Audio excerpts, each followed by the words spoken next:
Mes chers élèves, bonjour, j'espère que vous allez bien et que vous avez retenu quelque chose de nos précédents cours. Aujourd'hui, nous allons aborder donc ce 26e cours qui est la suite du cours précédent dans lequel, donc le cours précédent, nous avons abordé les verbes de 3 lettres.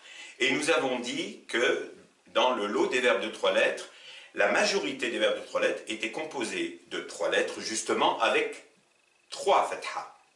Et on va donner un exemple. Prenons le verbe darasa.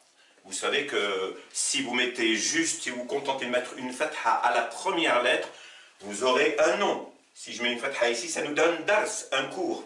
Mais pour obtenir le verbe, il faut mettre les 3 fatha sur les 3 lettres. Donc, prenons le verbe darasa. Et nous avons dit que la majorité des verbes de 3 lettres étaient constitués comme ça, donc de 3 lettres. Et pour passer du verbe au passé à un verbe au présent, qu'il fallait ajouter un ya au début. Le ya au début représente la personne il. Parce que darasa est un verbe au passé. Et les verbes au passé, pour les verbes au passé, les marques se mettent à la fin. Sauf que ce verbe-là, c'est un verbe à l'infinitif qui est à la 3e personne du singulier masculin du passé. Donc, au passé, à la 3e personne du singulier masculin, à il n'y a aucune lettre qui représente une personne. Donc, aucun pronom sujet à la fin du verbe, car c'est l'infinitif. Donc, il n'a aucun pronom sujet. Pour les autres personnes, il y a un pronom sujet qui se met à la fin. Pour dire par exemple j'ai étudié, vu que darasa est le verbe étudier, pour dire j'ai étudié, vous mettez la lettre tu, le t avec dhamma. Donc vous dites darastu. Tu as étudié, darasta. Tu as étudié féminin, darasti. Il a étudié darasa, avec rien à la fin. Elle a étudié darasat, avec ta sans voyelle. Nous avons étudié darasna, avec nun et alif.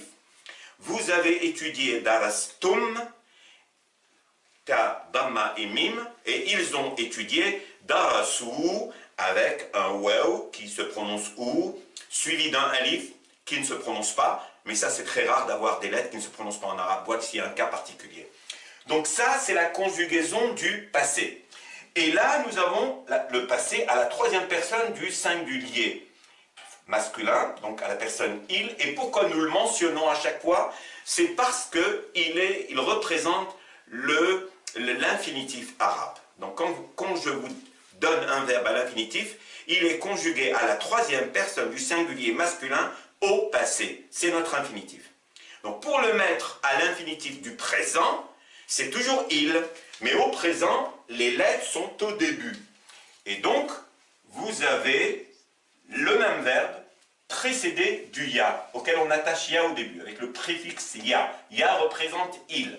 Je peux vous donner rapidement toutes les personnes, juste pour vous donner une idée. Donc j'étudie, pour je, vous mettez une hamza au début. Adrusu. Tu étudies, ta au début, tadrusu.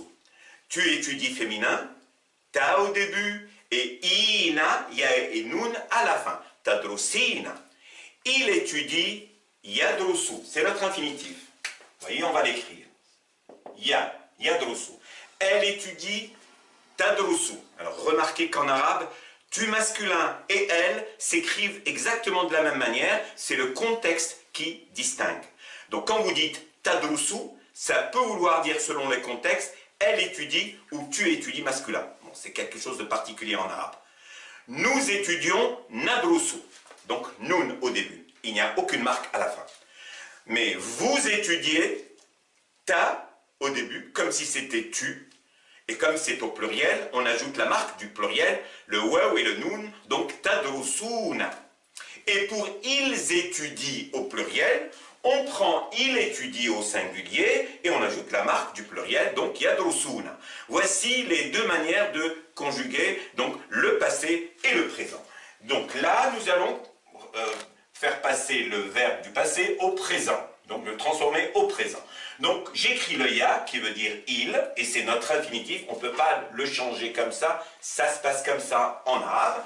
Et nous écrivons les trois lettres, mais sans les voyelles, sans les trois fatha. Donc j'écris les trois lettres. Donc, voici le verbe au passé, j'ai envie de le mettre au présent, je fais quoi? Je mets le ya, la première lettre ne prendra pas de voyelle, donc on aura yad. La dernière lettre prendra une dhamma, ou, et la lettre du milieu va être variable d'un verbe à un autre. Nous ne pouvons pas deviner qu'un verbe qui a au passé, que la lettre du milieu va être en a, va avoir la fatha, ou la dhamma, ou la kasra au présent. Nous ne pouvons pas savoir. Donc, yad, et là, la lettre du milieu aura une dhamma, yad rusu.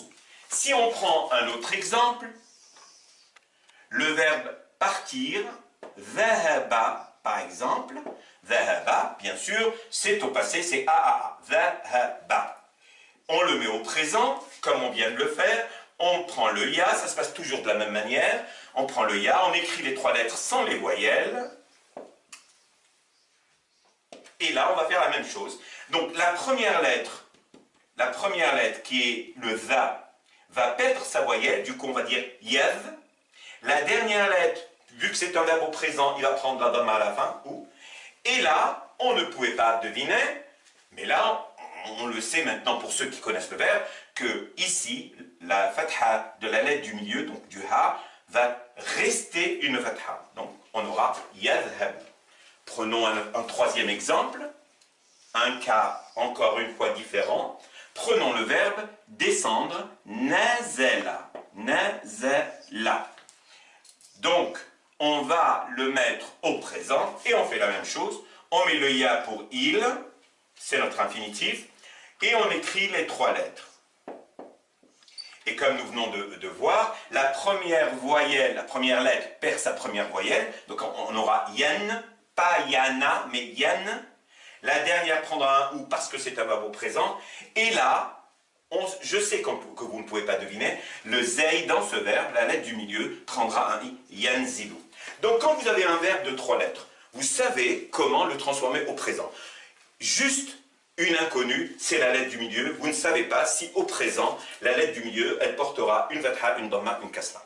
Et nous avons dit que le plus gros des verbes de trois lettres, des verbes trilitères arabes, portent trois fathas. Mais il y a deux catégories différentes qui ne sont pas les mêmes. Prenons la première qui est plus importante en nombre que l'autre. Les verbes qui sont en AIA, c'est-à-dire qui auront la fatha au début, la kasra au milieu et la fatha à la fin. Prenons un verbe. Le verbe, par exemple, boire. Je vais vous écrire le verbe boire. Et là, ça ne sera pas sharaba, sha, mais shariba. Alors vous allez me dire pourquoi ça serait peut-être plus simple d'écrire sharaba. C'est pas nous qui créons les verbes. Nous utilisons, nous subissons la langue. Donc le verbe sharaba se dit shariba, ne se dit pas sharaba. Donc nous, on s'y met. Donc on s'y soumet shariba. Et là, si vous voulez, pour le mettre au présent, il y a un avantage. Je vais vous le dire. Là, vous êtes au moins sûr que la plupart du temps, je peux vous dire 90% des cas, le i, la kasra de la deuxième lettre se transformera en fatha. Donc, du coup, on va faire la même chose qu'on a fait depuis le début. On va mettre un ya pour il, on va écrire les trois lettres du verbe. La première lettre va disparaître, donc la première fatha va disparaître, on aura yash. Et là, comme on a i au passé, la lettre du milieu, elle se transformera quasi automatiquement en a, yesh, ra, bou. Alors pourquoi je ne dis pas à 100%?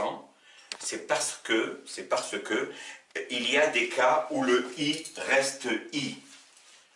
Je peux vous donner un exemple, mais c'est tellement infime et rare que retenez ça. Je vais vous donner un exemple. Le verbe croire, penser, hasiba, hasiba. Ne confondez pas avec le prénom hasiba, non, ça c'est autre chose. Le prénom, il y a un ta marbouta parce que c'est un prénom féminin. Hasiba. Là, vous savez que pour le verbe hasiba, il y a deux variantes. On peut dire yahsabu, comme ici. Regardez, je mets ya et j'écris les trois lettres. Donc, première possibilité, donc le yah, donc la première lettre, la voyelle disparaît. Soit ça va être yahsabu conformément à la règle, mais il y a une deuxième possibilité pour ce verbe, c'est que ça devient,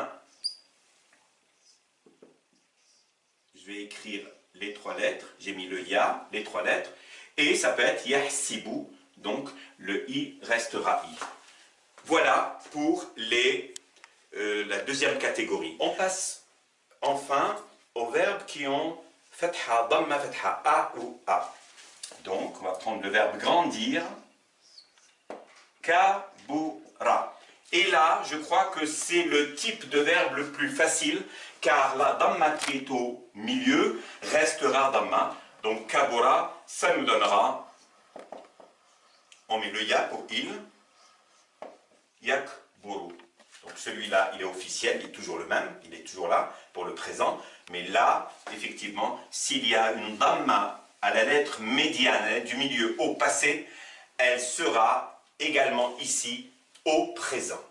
Voilà les verbes trilitères tels qu'on les a expliqués la semaine dernière. Passons à présent aux verbes quadrilitères, des verbes de 4 lettres. Alors, il y a 3 schémas différents d'un verbe de 4 lettres. Je vais vous le donner.